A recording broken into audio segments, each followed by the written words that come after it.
Los seres humanos viven en busca de satisfacer necesidades. Pero la principal necesidad del ser humano no la busca. Y en infinidad de casos no les interesa a los seres humanos el encontrar la satisfacción de la principal necesidad. De modo que buscan la satisfacción de lo que les indican los sentidos. ¿Cuántos sentidos tenemos? 5 sentidos. 5 sentidos de percepción externa. De modo que los 5 sentidos son la base de eso que se llama el comportamiento humano. Pero les decía que la principal necesidad de los seres humanos nunca la consideran como necesidad. Por eso es que nunca los seres humanos cambian su nivel de ser, porque esa necesidad es puramente interior. Es una necesidad interior, no es exterior, no está relacionada con el cuerpo, sino con ese factor universal conocido con el nombre de conciencia. No ven los seres humanos la necesidad del desarrollo y crecimiento de la conciencia. Por eso se puede decir que los seres humanos no tienen conciencia, ni siquiera conciencia de sí. Entonces, si no tenemos la conciencia de sí, mucho menos podemos tener la conciencia universal, esa que está relacionada con el amor, con la libertad, con la justicia.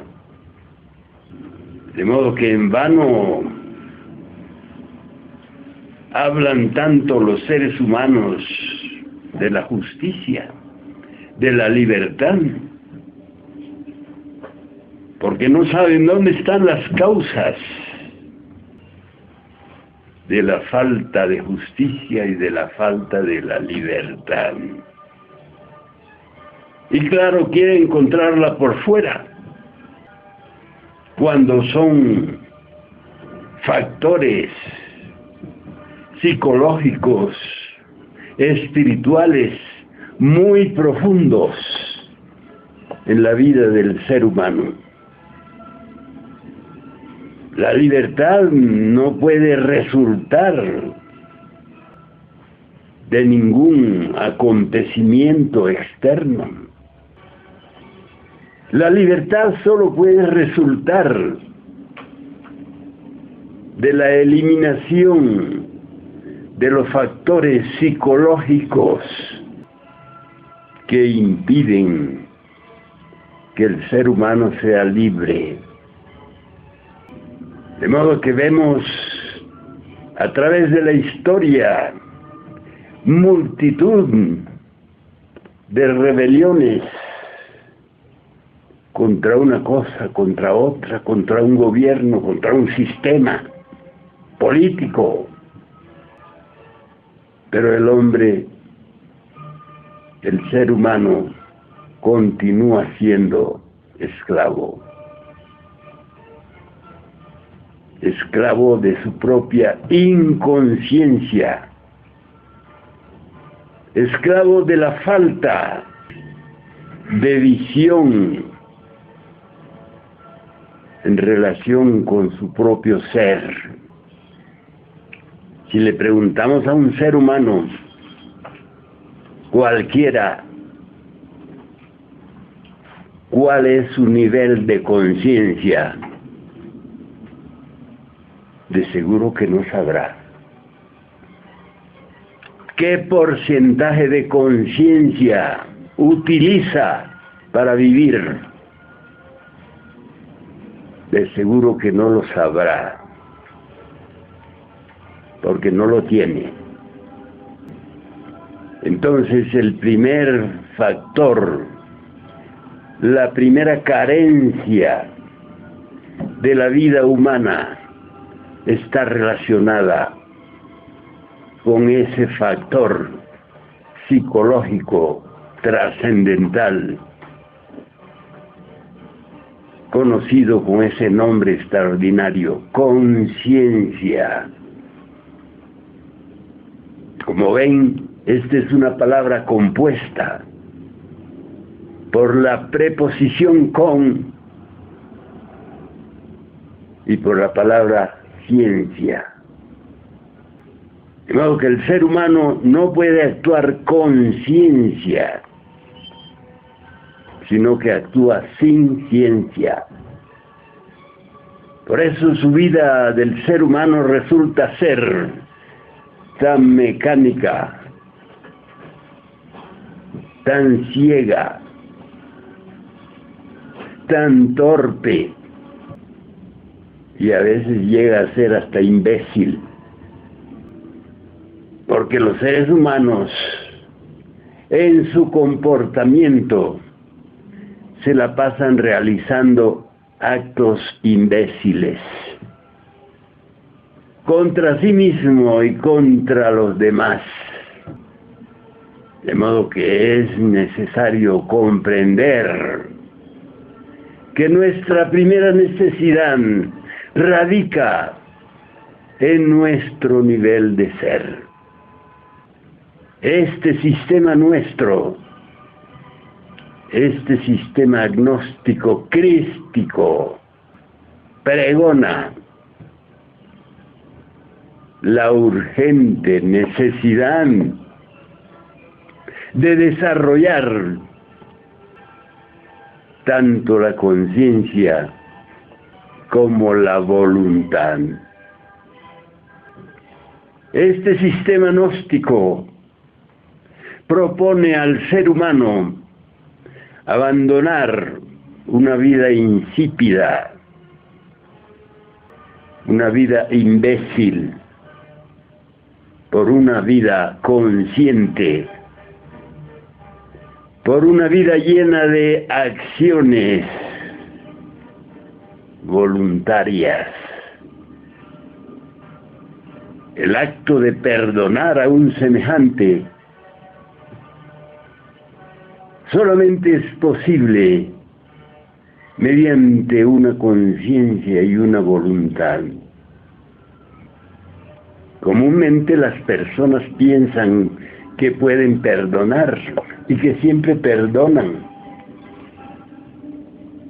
pero en la teoría, porque en la práctica es otra la cuestión. Muy fácilmente nos llenamos de ira, muy fácilmente nos llenamos de rencor, de celos, de odios.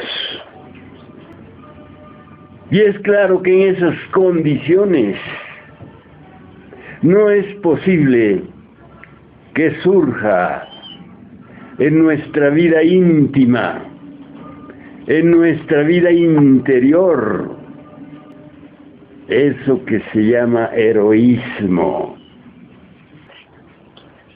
Por estos tiempos de la mentira y del crimen, del adulterio, de la fornicación pasional, los héroes han desaparecido. Por ahí pueden calificar de héroes a alguna persona que haga algo fuera de lo común, como dar su vida por la vida de otro. Eso es un heroísmo. Pero por estos tiempos no hay ese tipo de seres. No hay personas con ese nivel de ser. Vemos en las grandes ciudades cómo las personas pasan indiferentes ante el dolor ajeno. De modo que el heroísmo del alma humana se ha perdido. Igual que la propia alma humana se ha perdido. Si observamos bien el comportamiento de las multitudes, vemos que esta es una humanidad desalmada. Lo que quiere decir una humanidad inconsciente, sin los valores clásicos de los héroes. De modo que este sistema contiene en sí mismo eso que se llama el desarrollo, el posible desarrollo psicológico y espiritual de los seres humanos. Todas las personas se acomodan desde muy temprano en la vida en un nivel de pensar, de sentir y de actuar, y ahí se quedan para siempre. No avanzan, no crecen, no tienen aspiraciones sublimes. Las aspiraciones de las personas son las de llenarse de bienes materiales. Pero los bienes materiales tienen un problema de limitación. Pierden toda valía cuando el propietario muere. De modo que nosotros vemos que el ser humano necesita el desarrollo de facultades superiores a los 5 sentidos. Si estamos sujetos a las percepciones sensoriales, es lógico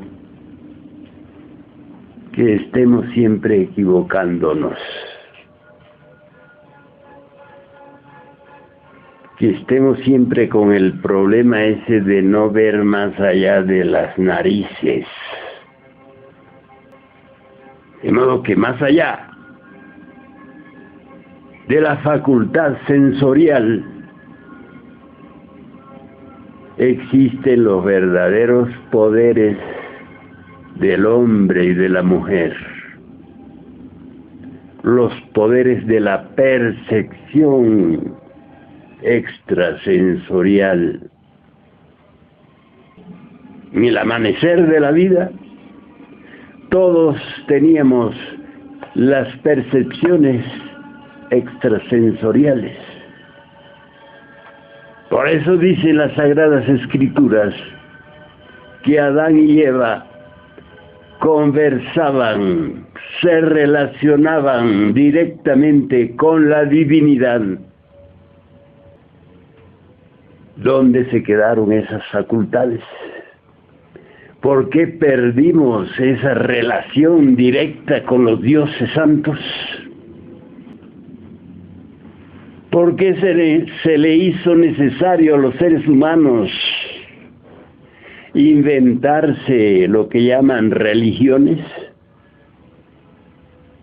creencias, fetichismos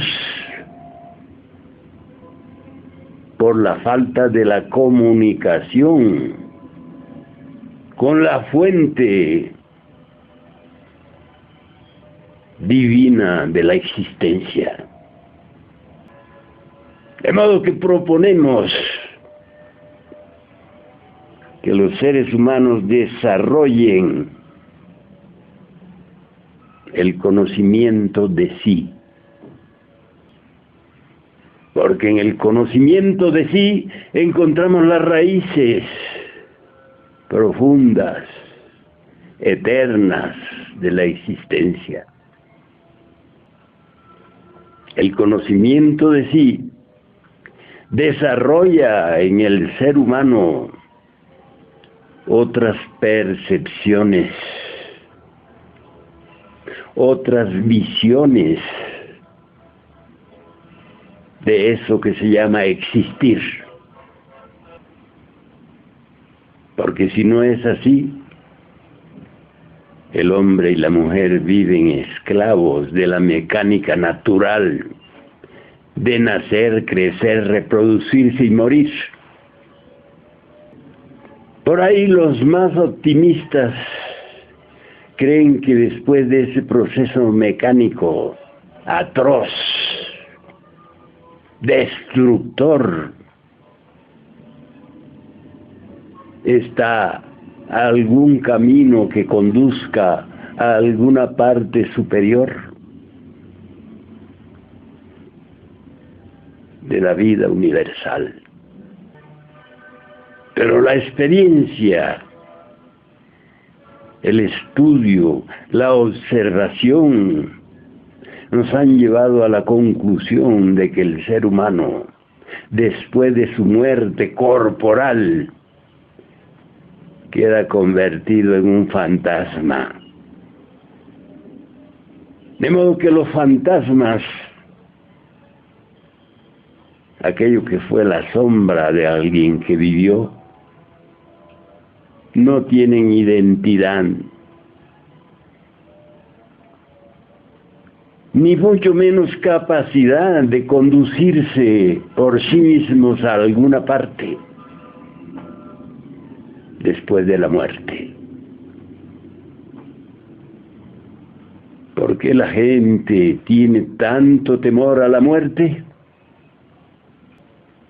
Porque desconocen a dónde van a ir. Unos dicen que se van al cielo, otros dicen que se van al infierno. Cuando alguien saca su pistola o su puñal y asesina a otro, le dice: nos veremos en el infierno, como si fuese algún lugar conocido, como si supieran dónde queda geográficamente el infierno. De modo que eso de morir sin saber ni siquiera quiénes somos es algo verdaderamente vergonzoso. Jamás debemos esperar que la muerte nos conduzca a alguna parte. Para irnos a alguna parte debemos tener un camino conocido. Debemos saber por experiencia directa qué es lo que hay más allá de la muerte del cuerpo. De modo que tenemos técnicas de experimentación para saber qué es lo que hay más allá del cuerpo. Estas reuniones de enseñanza las realizamos con el propósito de que las personas puedan encontrar un rumbo, un camino, puedan encontrar la razón de ser de la existencia. esos 70 o 80 y hasta 100 años que se viven con un cuerpo físico, deberían ser suficientes como para saber que estamos extraviados, porque no sabemos a dónde vamos, y cuando uno no sabe a dónde va, está perdido. Cuando estamos en alguna gran ciudad que no conocemos, no sabemos hacia dónde dirigirnos. No tenemos un lugar donde podamos llegar. A eso se le llama estar perdido. Así en la gran creación, en la gran naturaleza del planeta Tierra, los seres humanos andan perdidos. Espiritualmente no saben a dónde van. Y no pueden saber a dónde van porque no saben de dónde han venido, ni por qué están aquí. De modo que es necesario desarrollar una conciencia de sí mismos, que nos permita saber quiénes somos en realidad, por qué estamos aquí, hacia dónde vamos. Como les decía al comienzo, esa es la principal necesidad humana. Nosotros les proponemos la técnica de el despertar, la técnica del autoconocimiento, la técnica del desarrollo de la conciencia, la técnica del crecimiento del ser. El crecimiento biológico se desarrolla mecánicamente por las leyes naturales, pero el crecimiento de la conciencia y del ser no se desarrollan con ninguna ley natural de evolución o de involución. El crecimiento del ser se procesa a través de íntimos esfuerzos de autorrecordación. Terminar con el olvido de sí y acordarnos de sí mismos ante todo y para todo. Eso correspondería a un nivel de ser superior. ¿Superior a qué? Superior al nivel común y corriente, mecánico o inconsciente, incoherente. De modo que en esta noche quiero que comprendan la necesidad de autorrecordarnos.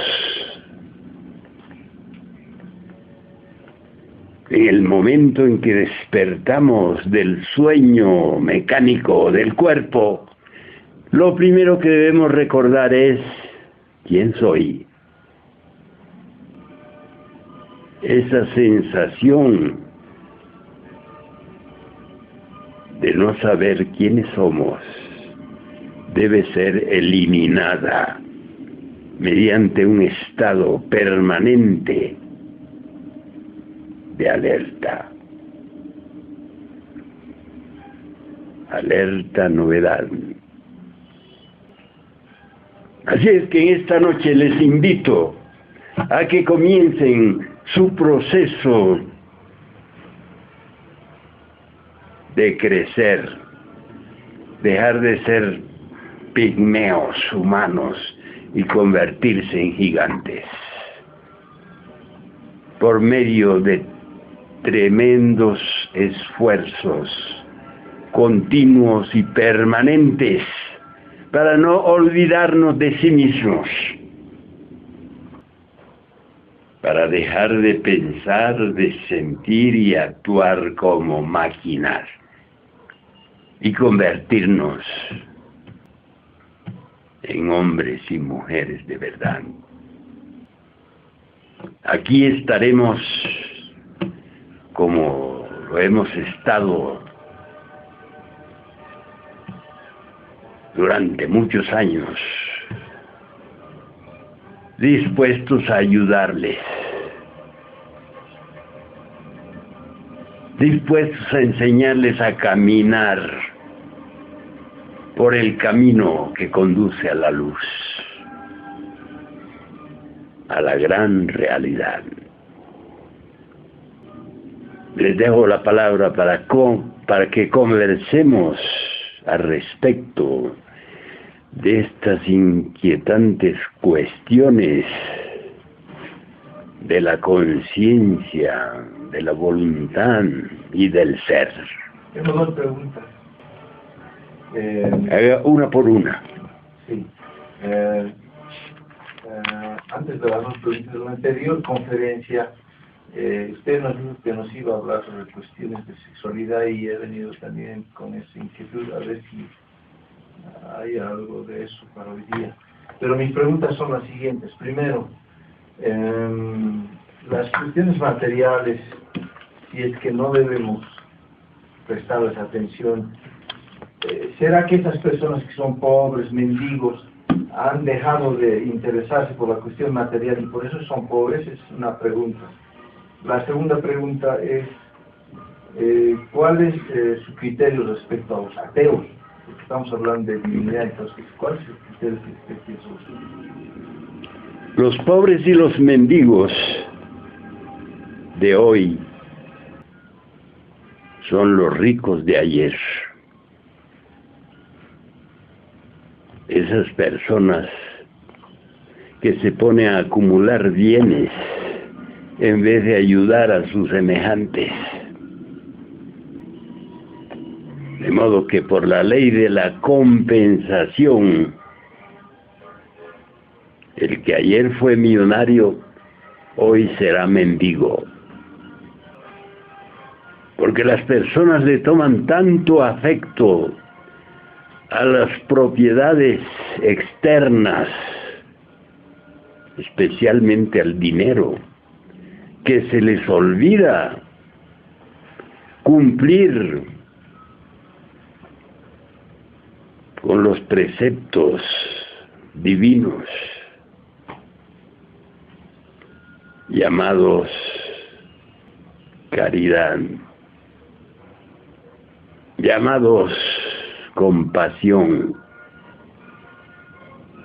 llamados misericordia. Se olvidan. Ese es el problema de que haya tanta miseria. Esa es la razón por la que hay tantas clases económicas. Clase alta, clase media alta, clase media baja, clase media tanta, clase hasta llegar a la miseria total. Si tenemos como morada un planeta que puede darnos todas las cosas que necesitamos para sobrevivir, no debería existir hambre. De modo que el hambre viene por la incapacidad de los seres humanos de subsanar esa situación. En otros planetas donde los seres humanos han vivido en constante comunión con la divinidad, no existe hambre, ni conflictos, ni guerras, porque el ser humano de esas regiones del espacio infinito tienen su propia conciencia de sí y tienen su propia conciencia del universo. De modo que es necesario comprender que las raíces de todos los conflictos humanos vienen de su pasado inmediato. ¿Has entendido? Sí, gracias. Respecto a los ateos, que esas personas tienen esa forma de pensar. Te diré que esas formas de pensar de creyentes, ateos o no ateos, etcétera, eso no sirve de nada. Eso es pura basura. ¿Por qué? Porque el ser humano no tiene una individualidad desde donde pueda tomar decisiones verdaderas. De modo que a cualquier hijo del vecino se le puede antojar decir: yo no creo en Dios, y cree que eso es alguna gran cosa. Eso no es nada. Petulancia, basura. De modo que eso de los ateos para mí es como caprichitos de guaguas. Porque para un ser humano que tenga una visión elevada del cosmos infinito, no puede ocurrirse de decir que el que creó todo eso está por encima de nosotros. De modo que en el fondo del tal ateísmo lo que hay es orgullo, irreverencia por la gran creación. ¿Verdad? ¿Qué dices? Sí, está bien. De modo que eso de soy ateo me hace acordar del chiste que dice: yo gracias a Dios no creo en Dios.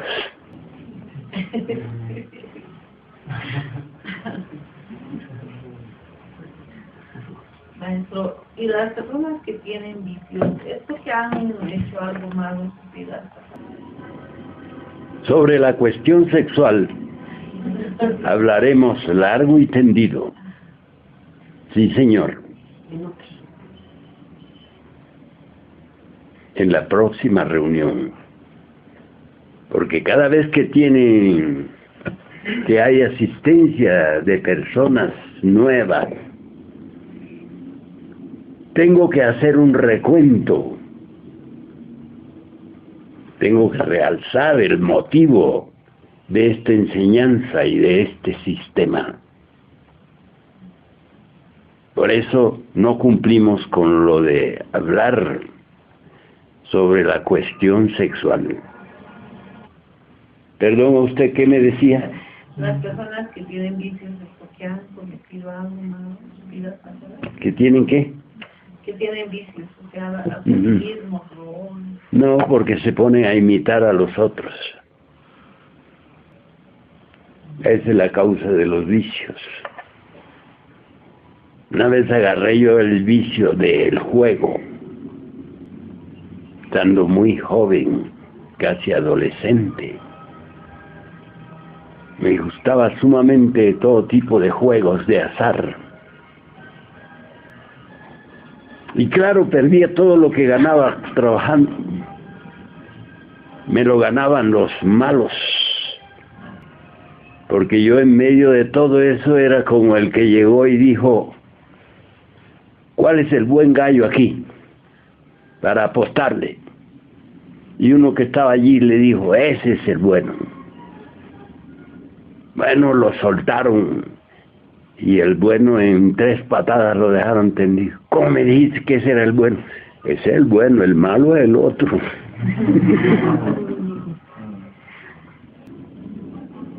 Así pues que los buenos me ganaban. Digo, yo era el bueno contra los malos. y me hacían talco en el juego. De modo que los vicios no vienen con la persona, se aprenden, se vuelven hábitos y costumbres. Porque todo eso que son hábitos y costumbres tienen sus raíces más bien en lo que se llama la personalidad. Y la personalidad se muere en cada ciclo existencial. Así es que cada vez que nacemos creamos una nueva personalidad. Y la personalidad que creamos en una vida muere con otros dos factores llamados cuerpo y vitalidad. ¿De cómo sabemos o de cómo podría usted hacernos comprender, o hacerme comprender de que he tenido una vida anterior? ¿Cómo puedo entender, o usted podría explicarme cómo puedo entender que he tenido una vida anterior? Dime una cosa, ¿esa pregunta me la estás haciendo desde tu ser o lo estás haciendo con el propósito de aclarar? De aclarar. Ah, porque tú ya no deberías hacerme esa pregunta. De acuerdo a tu nivel de ser, ya no deberías hacerme esa pregunta. Pero si es con el propósito de aclarar, te lo diré con un simple dicho que tienen todas las personas que dicen, ni en esta vida ni en la otra. ¿Cuál esta y cuál la otra? ¿A qué se refieren con eso? Creo que todos ustedes habrán escuchado y hasta lo habrán dicho. A este no lo perdono ni en esta vida ni en la otra. ¿Verdad? ¿Cuál otra? ¿Qué me dices? Es muy interesante. Está diciendo de que hay otras vidas. Sí, las propias personas lo dicen. Ni en esta vida ni en la otra.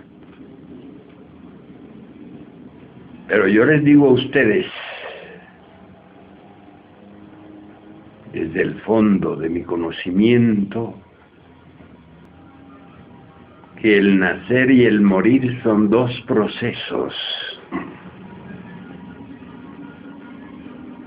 de todas las personas.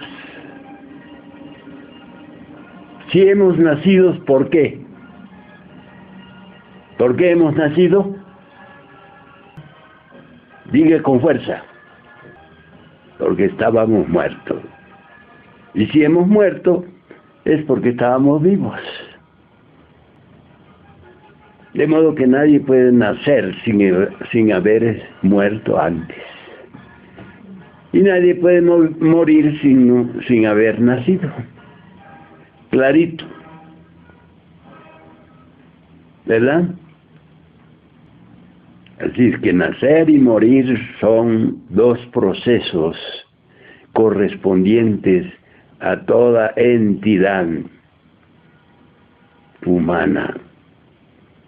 Solo los dioses son inmortales. No tienen que morir y nacer. Son inmortales. ¿Quién crea a los dioses? Siempre me han preguntado eso. Y yo siempre les digo, ¿quién lo creó al tigrito?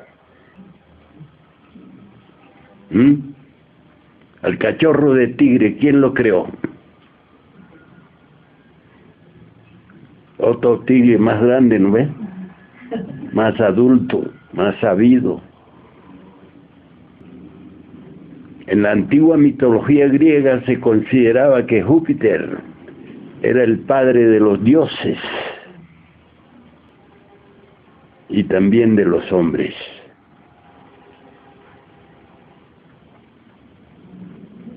Pero el padre de Júpiter era otro dios llamado Urano. Y así sucesivamente. ¿Captas, hijo? No. No. Entonces el cachorrito de tigre nace sin papá. El tigrito nace sin papá y sin mamá. De modo que los hijos de los dioses son dioses y los hijos de los hombres son hombres. Ese es el orden. Sí, señor. Maestro, la personalidad guarda alguna relación con la conciencia de una persona o también puede ser el reflejo de la conciencia, la personalidad que vamos formando. La personalidad es el vehículo de expresión del ego, del mí mismo, De nuestro derecho. del ego pluralizado. De modo que las grandes personalidades tienen también grande su ego. Así pues que nada tiene que ver la conciencia con la personalidad. Es un vehículo de expresión diabólico. Por eso se temen tanto las grandes personalidades del mundo, los grandes dirigentes políticos que discursean a lo lindo. Se temen unas a otras, esas grandes personalidades. Y si no, fíjate tú en la relación de los políticos, de un partido y de otro. ¿Es verdad que no se sientan a tomar una sopa juntos, los dirigentes de un partido y de otro? De modo que en el trabajo sobre sí mismos, en la transformación de nuestro nivel de ser, la personalidad toma el signo menos, para que la esencia, el alma, la conciencia pueda estar siempre en el signo. Maestro, con respecto a la pregunta que hace un momento hizo el hermano allá sobre quién creó a Dios, evidentemente el padre de un tigre ha de ser otro tigre, pero el primer tigre, ¿de dónde vino? Eso que me quiere preguntar más o menos. No sé si estoy equivocada, pero yo creo que Dios no ha sido creado por nadie, sino que ha existido. Simplemente existió siempre, desde lo infinito. Nadie te discute eso. Pero hay dioses y dioses. La pregunta era quién creó a Dios. Otro Dios. Y a ese otro Dios, etcétera, ¿no? Otro Yo creo Dios. que siempre ha existido. Y así, así, así. De modo que no hay que hacerse bolas con eso. Todas las formas existentes tienen un fondo de donde proceden. No hay nada por ahí así suelto al azar. Ni siquiera las piedras, ni siquiera los ríos, ni siquiera los mares. Todo tiene un origen. Ahora sí le pegaste, ¿no? Ahora sí le captaste, ¿no?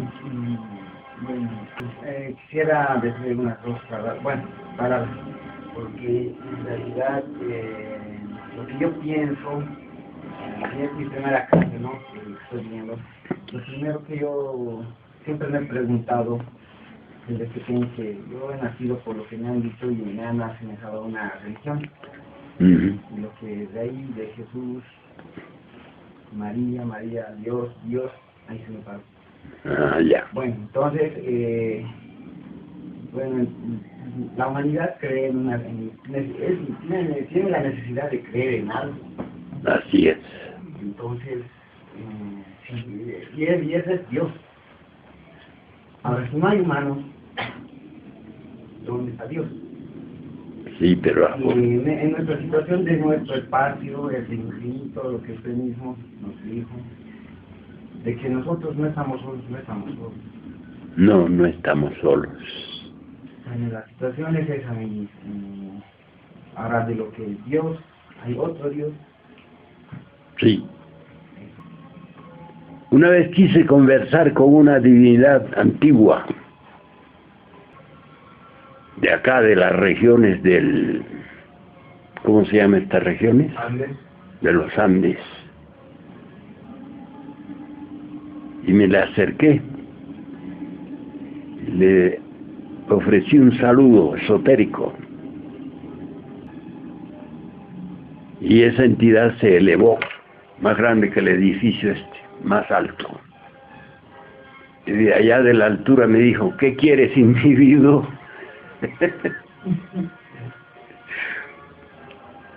Yo dije, ¿verdad que las hormigas no pueden hablar con los elefantes? De modo que hay de toda categoría de dioses. Te haré una mención. Humanos, ángeles, arcángeles, serafines, querubines, potestades, virtudes, tronos. Todos esos son diferentes niveles de la divinidad.